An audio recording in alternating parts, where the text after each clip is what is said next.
Hello, this is Rob Grimes with the IFBTA, and I'm very pleased today to be with John Burke, the CEO of Armada. So welcome, John. Thank you, Rob.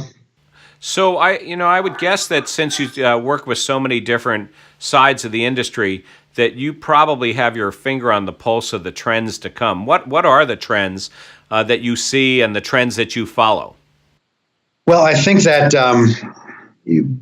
something that's been part and parcel to our service, to our offerings, has been the need for supply chain visibility at a very granular level across very large supply chains. And we worked very hard with our clients and our stakeholders and all the supply chains to develop centralized databases where visibility of demand information and supply information, you name it, every part and parcel of supply chain needs to be readily available, not just for our organization, but for all the organizations that participate in the given supply chain. So supply chain visibility has been something to me that has been a crux of engaging or allowing, if you will, the next level of analysis to begin. And so once the data is in place and once the data is reliable and accurate, things like predictive analytics become much more easier to execute, things like various supply plans. So there's a variety of things that spawn from having a good, sound supply chain visibility tool.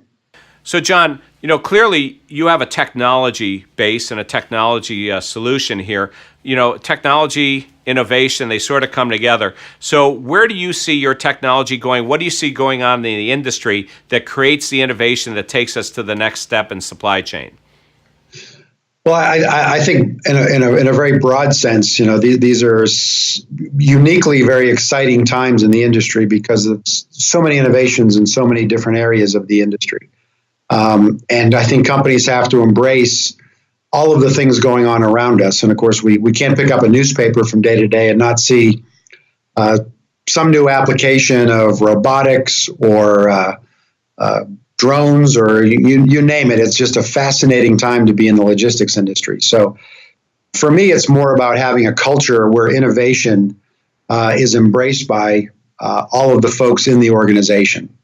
And so we are trying to embrace the things that are going on. More importantly, when we look at developments that we see in the industry, we're doing our best to find ways to apply them to our world, to talk to our clients about where we see it going. It may not be a tomorrow thing. It could be a next year thing or a 5-year thing.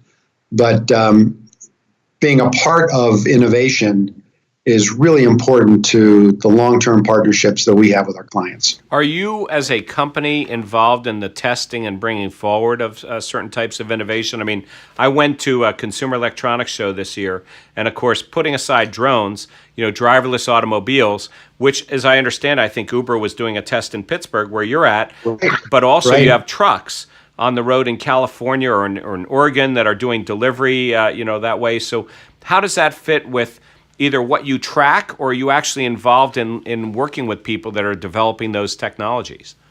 So our folks have reached out to many of those folks, and again, as they develop the technology, we're looking at it as from the perspective is how is this going to be deployed in a large scale? And so, and you're right. You think about having seen the driverless car whiz by me in downtown Pittsburgh about a month ago. It's a stunning thing to see when you see one for the first time.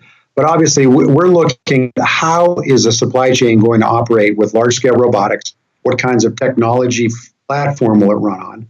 What efficiency opportunities will there be because of the large-scale deployment? So we're engaging with those folks as they test.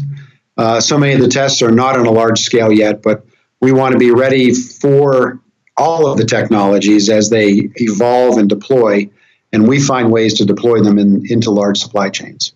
Well, what I always find interesting is the application of consumer technologies that we can then bring back at a cost-effective basis. I mean, a good example would be something like sous vide cooking, which most consumers probably never heard of. You go to Consumer Electronics Show, they're showing home sous vide, and now you go to Starbucks, and all of a sudden, in the last month and a half, they're doing sous vide cooking in Starbucks, which, of course, has a whole supply chain, piece to it and commissary piece to it in order to be able to implement and deploy that.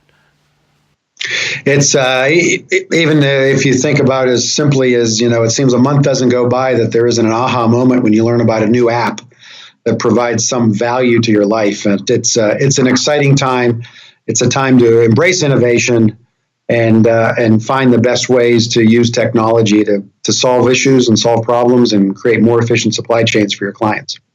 Well, great. Listen, it's been great to have you today, and we really appreciate the IFBTA appreciates the industry partner support of Armada and yourself. And, I think that going down the path, there's going to be a lot of opportunities for our members not only to take advantage of you as a partner, but also the education and information that you bring to the table to help them to operate better, more efficiently, and safely for their customers. Well, thanks, Rob. We are looking forward to participating. Great. Thank you for joining us today. Rob Grimes with the IFBTA and here with John Burke, the CEO of Armada.